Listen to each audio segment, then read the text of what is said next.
Assalamualaikum warahmatullahi wabarakatuh. Pada hari ini kami akan menyampaikan materi mengenai etika penulisan ilmiah dan pencegahan plagiarisme. Materi ini akan disampaikan oleh kelompok 3 dengan anggota sebagai berikut. Adapun pokok pembahasan materi pada hari ini yakni asas-asas etika penulisan karya ilmiah, sikap ilmiah, orisinalitas, plagiarisme, dan etika dalam hubungan dengan publikasi. Asas-asas etika penulisan karya ilmiah. Asas-asas etika penulisan karya ilmiah adalah proses dari penulisan karya ilmiah yang melibatkan pengetahuan, pengalaman, pengolahan ide atau gagasan, penalaran, dan penggunaan bahasa agar pembaca dapat memahami apa yang dimaksud oleh penulis. Asas-asas pokok menulis dapat diformulasikan dengan A, B, C, C, E. Yang pertama yakni accurate atau tepat. Artinya, karangan ilmiah harus menjunjung tinggi keakuratan atau ketepatan, data, fakta, informasi, dan cara penyajiannya harus tepat dan akurat. Yang kedua, brevity atau ringkas. Karangan ilmiah atau tulisan yang baik haruslah ringkas. Ringkas tidak sama dengan pendek. Tulisan yang setebal ratusan halaman dapat dikatakan ringkas sejauh isinya tidak bertele-tele, karena langsung menjelaskan ide atau gagasan sesuai dengan kebutuhannya. Yang ketiga yakni clarity atau kejelasan. Karangan ilmiah harus konkret dan jelas, mudah dipahami, dibaca, serta tidak memberi ruang untuk disalah tafsirkan. Kejelasan dapat ditelusuri dari hal-hal berikut, yakni yang pertama, bentuk-bentuk kebahasaan yang dipakai lebih dikenal daripada bentuk kebahasaan yang masih harus dicari-cari. Yang kedua yakni kalimat-kalimat yang membangun penalaran tidak panjang. Yang terakhir yakni cenderung memakai kata-kata dalam bahasa sendiri daripada kata-kata dalam bahasa asing. Asas selanjutnya yakni coherence atau bertautan. Artinya antar bagian tulisan harus bertautan satu sama lain. Misalnya antar subbab yang satu dengan subbab yang lainnya, antar paragraf yang satu dengan paragraf lainnya dalam suatu subbab atau subbab terkait itu harus bertautan satu sama lainnya. Yang terakhir yakni emphasis atau penekanan. Asas penegasan dalam mengarang menetapkan bahwa dalam sesuatu tulisan, butir-butir informasi yang penting itu disampaikan dengan penekanan atau penonjolan tertentu, sehingga terkesan kuat pada pikiran pembaca. Adanya penonjolan tersebut memberikan kemudahan kepada pembaca dalam menangkap ide-ide tertentu. Materi selanjutnya yakni sikap ilmiah. Sikap ilmiah adalah suatu sikap yang mampu menerima pendapat orang lain dengan baik dan benar, bertindak dalam memecahkan suatu masalah secara sistematis, melalui langkah-langkah ilmiah yang tidak mengenal putus asa, serta dengan ketekunan juga keterbukaan. Beberapa sikap yang termasuk ke dalam sikap ilmiah diantaranya 1. Sikap ingin tahu atau curiosity. Menurut Mustari, curiosity yaitu sikap atau tindakan yang selalu berupaya untuk mengetahui lebih mendalam dan meluas dari apa yang dipelajarinya. Yang kedua yakni sikap kritis. Sikap kritis adalah sikap peka terhadap sesuatu di mana dia tidak langsung menerima begitu saja informasi yang diperoleh, tetapi dia memeriksa terlebih dahulu kebenarannya. Yang ketiga yakni sikap terbuka. Artinya dia terbuka terhadap pandangan lain yang berbeda dengan pandangan dirinya. Sikap terbuka ini mendorong seorang ilmuwan untuk mengakui jika hasil yang ditemukannya itu belum sempurna, mengandung kelemahan, kekurangan, dan juga ketidaklengkapan. Sehingga sikap terbuka ini juga mendorong untuk melakukan pemeriksaan berulang-ulang untuk mencari jawaban yang lebih akurat dan lebih lengkap. Keterbukaan ini juga dapat mendorong orang lain untuk membantu melengkapi atau meluruskan jika ada hasil yang kurang tepat. Selanjutnya yakni sikap objektif, artinya melihat dan menyatakan sesuatu secara apa adanya, tidak dikuasai oleh pikiran-pikiran atau perasaan-perasaannya sendiri, dan tidak dipengaruhi oleh prasangka pribadi. 5. Sikap rela menghargai. Menghargai adalah perasaan disertai tindakan positif yang ditunjukkan kepada objek yang dianggap penting untuk menyampaikan rasa kagum tentang kualitas yang baik atau berharga, dan itu juga merupakan proses menghormati. Yang keenam yakni sikap tekun. Sikap tekun adalah sikap gigih, sungguh-sungguh, tidak pantang menyerah dalam menghadapi beberapa permasalahan dalam karya ilmiah. Sikap tekun ini diwujudkan dalam hal terus mengadakan penelitian, bersedia mengulangi apabila hasilnya tidak memuaskan, tidak berhenti melakukan kegiatan lain sebagai penunjang penelitian apabila belum selesai terhadap hal-hal yang ingin diketahuinya. Yang terakhir yakni sikap berani mempertahankan kebenaran. Mempertahankan kebenaran atau defend the truth merupakan sikap seorang peneliti dalam membela fakta dan hasil temuan di lapangan walaupun bertentangan dengan teori yang ada. Materi selanjutnya yaitu orisinalitas. Orisinalitas adalah sebuah karya yang dibuat oleh diri sendiri yang tidak mencontoh hasil karya orang lain. Yang sebagai contoh membuat suatu karya ilmiah yang harus orisinil tanpa mencontoh hasil karya orang. Penulis juga perlu memperhatikan bahwa karya ilmiah yang dihasilkan merupakan objek kajian baru, sehingga pembaca tidak merasa monoton dan menganggap bahwa karya ilmiah yang dihasilkan penulis dapat mengembangkan ilmu pengetahuan. Materi selanjutnya yaitu plagiarisme. Kata plagiarisme berasal dari kata Latin plagiarius yang berarti merampok atau membajak. Plagiarisme merupakan tindakan pencurian atau kebohongan intelektual. Plagiarisme menurut Epik adalah perampok yang suka mencuri atau menculik anak. Telah dijelaskan oleh KBBI bahwa plagiarisme adalah kegiatan menjiplak atau meniru sebuah tulisan yang bersumber dari artikel atau buku dan lain sebagainya, lalu mengaku bahwa tulisan tersebut miliknya sendiri. Orang yang melakukan hal tersebut dinamakan plagiator.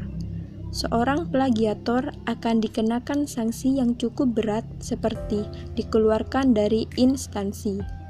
Dalam Undang-Undang Nomor 20 Tahun 2003, Pasal 25 Ayat 2 dijelaskan bahwa lulusan perguruan tinggi yang menggunakan karya tulis ilmiahnya untuk mendapatkan gelar akademik, profesi, atau vokasi dan terbukti merupakan jiplakan akan dicabut gelarnya.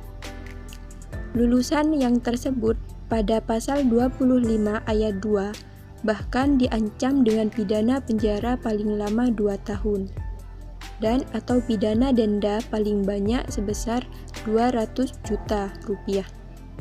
Menurut Ubaidillah Badrun, seseorang yang melakukan plagiasi akan diterapkan law enforcement dengan mencabut gelar yang diperoleh. Pencegahan dan penanggulangan plagiat di perguruan tinggi telah tertulis dalam Peraturan Menteri Pendidikan Nomor 17 Tahun 2010. Apabila seseorang keluar atau lulus dari suatu program studi dan terbukti melakukan plagiarisme, maka diberi ancaman dibatalkannya ijazah. Sedangkan tindakan bagi mahasiswa yang masih aktif adalah berupa teguran, peringatan tertulis, dan pemberhentian secara tidak hormat. Adapun jenis-jenis plagiarisme. Yang pertama, plagiarisme ide. Dalam karya tulis ilmiah, plagiarisme ide sering dihubungkan dengan laporan hasil penelitian replikatif. Penelitian replikatif adalah penelitian yang secara garis besar mengulang penelitian orang lain dengan maksud untuk menambah data. Yang kedua yaitu plagiarisme isi atau data, merupakan fabrikasi atau falsifikasi data, karena peneliti tidak mempunyai data atau datanya tidak seperti yang dikehendaki. Selanjutnya, plagiarisme total merupakan tindakan plagiasi yang dilakukan seorang penulis dengan cara menjiplak atau mencuri hasil karya orang lain seluruhnya dan mengklaim sebagai karyanya sendiri. Klasifikasi berdasarkan sengaja atau tidaknya plagiarisme terdiri dari plagiarisme yang disengaja dan plagiarisme yang tidak disengaja. Adapun klasifikasi berdasarkan proporsi atau persentase kata, kalimat, paragraf yang dibaca, Yang pertama, terdiri dari plagiarisme ringan sebesar kurang lebih 30%. Yang kedua, plagiarisme sedang sebesar 30-70%. Yang ketiga, plagiarisme berat atau total sebesar lebih dari 70%. Berdasarkan pola plagiarisme terdiri dari yang pertama, plagiarisme kata demi kata, merupakan plagiarisme yang paling mudah ditentukan. Jenis ini terdapat di sebagian kecil atau kalimat. Dapat satu paragraf atau bahkan seluruh makalah meskipun ditulis dalam bahasa lain. Yang kedua, plagiarisme mosaik. Dalam plagiarisme mosaik, penyalinan tidak dilakukan kata demi kata, namun diselang-seling atau disisip-sisipkan. Adapun sanksi terhadap plagiarisme. Batas antara plagiarisme dan bukan plagiarisme kadang cukup kabur. Sayangnya, setiap institusi pendidikan, khususnya perguruan tinggi, memiliki aturan, semacam Standard Operating Procedure, atau disebut SOP, untuk penanganannya.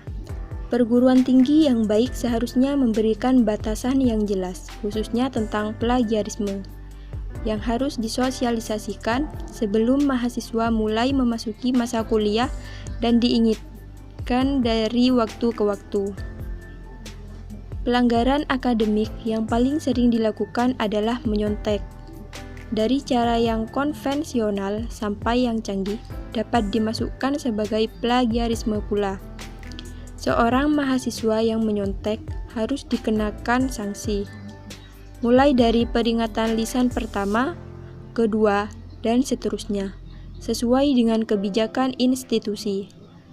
Anehnya, setelah peringatan pertama dan kedua diberikan, bila mahasiswa yang bersangkutan tetap melakukan, akan diberikan sanksi. Misalnya, nilai untuk mata pelajaran tersebut menjadi E dan dianggap tidak lulus. Hal yang serupa juga diterapkan bila mahasiswa melakukan plagiarisme. Di banyak universitas disebut dengan jelas bahwa hukuman yang paling ringan bagi mereka yang melakukan plagiarisme adalah nilai E untuk mata kuliah yang bersangkutan. Biasanya, sanksi kepada mahasiswa S2 lebih berat ketimbang mahasiswa S1. Sanksi untuk mahasiswa S3 lebih berat ketimbang untuk mahasiswa S2. Dosen yang melakukan plagiarisme akan memperoleh sanksi yang lebih berat. Dan bila asisten profesor, associate professor, atau profesor melakukan plagiarisme, hukumannya menjadi makin berat, sampai dikeluarkan dari institusi. Menurut Cooper, terdapat 3 langkah yang dapat dilakukan untuk menghindari plagiarisme. Yang pertama, menghindari pencurian ide atau intellectual theft dengan menyita sumber orisinal, sumber yang paling representatif, atau sumber yang paling terbaru. Sangat penting untuk memperhatikan sumber referensi yang kita gunakan untuk menulis artikel ilmiah. Sebaiknya, hindari penggunaan acuan sekunder sebagai referensi, karena kita tidak dapat memastikan bahwa acuan sekunder tersebut telah melakukan pengutipan atau parafrase secara baik dan telah terbebas dari plagiarisme atau tidak. Maka dari itu, lebih baik membaca acuan orisinal untuk memastikan apa yang ditulis oleh orang lain itu memang sesuai dengan ide pokok yang tertulis di acuan orisinal. Selain itu, penting juga untuk menghindari referensi yang berasal dari sumber yang tidak jelas. Utamakan referensi adalah bentuk karya ilmiah dan paling representatif. Halaman website, berita online, tulisan blogspot, dan jenis tulisan online lainnya itu perlu dikutip secara hati-hati. Langkah selanjutnya yakni melakukan pengutipan dan parafrase. Menurut Cooper, ketika melakukan parafrase dan meringkas, jangan lupa untuk menyebutkan sumber asli atau menggunakan kutipan langsung ketika menggunakan frase orisinal. Langkah terakhir yakni menggunakan layanan uji plagiarisme. Adapun layanan uji plagiarisme secara daring yang berbayar seperti Authenticate Crosscheck Plagium, Lexcan, dan Turnitin. Sementara uji plagiarisme tanpa biaya atau gratis yakni Helioblast, Viper, Grammarly, dan Plagiarisme. Materi selanjutnya yaitu etika dalam hubungan dengan publikasi. Publikasi ilmiah merupakan salah satu indikator kemajuan ilmu pengetahuan dan teknologi yang dimiliki oleh suatu negara. Sebagai pengelola jurnal, sangat dapat merasakan betapa kurangnya kemampuan guru dalam menulis artikel untuk layak dipublikasikan secara ilmiah. Karena menulis artikel di dalam jurnal harus memperhatikan kaidah-kaidah penulisan yang sudah ditentukan oleh pihak pengelola jurnal. Jadi, publikasi ilmiah adalah hasil karya pemikiran seseorang atau sekelompok orang setelah melalui penelaah ilmiah disebarluaskan dalam bentuk karya tulis ilmiah antara lain berupa jurnal, buku, prosedur, laporan penelitian, makalah, dan poster ilmiah. Adapun kode etika publikasi yang pertama yaitu kenetralan, yakni bebas dari pertentangan kepentingan dalam pengelolaan publikasi. Yang kedua, keadilan, yakni memberikan hak kepengarangan kepada yang berhak sebagai pengarang. Yang ketiga, kejujuran, yakni bebas dari duplikasi, fabrikasi, falsifikasi, dan plagiarisme dalam publikasi. Sekian pemaparan materi dari kelompok kami. Kurang lebihnya kami mohon maaf. Wassalamualaikum warahmatullahi wabarakatuh.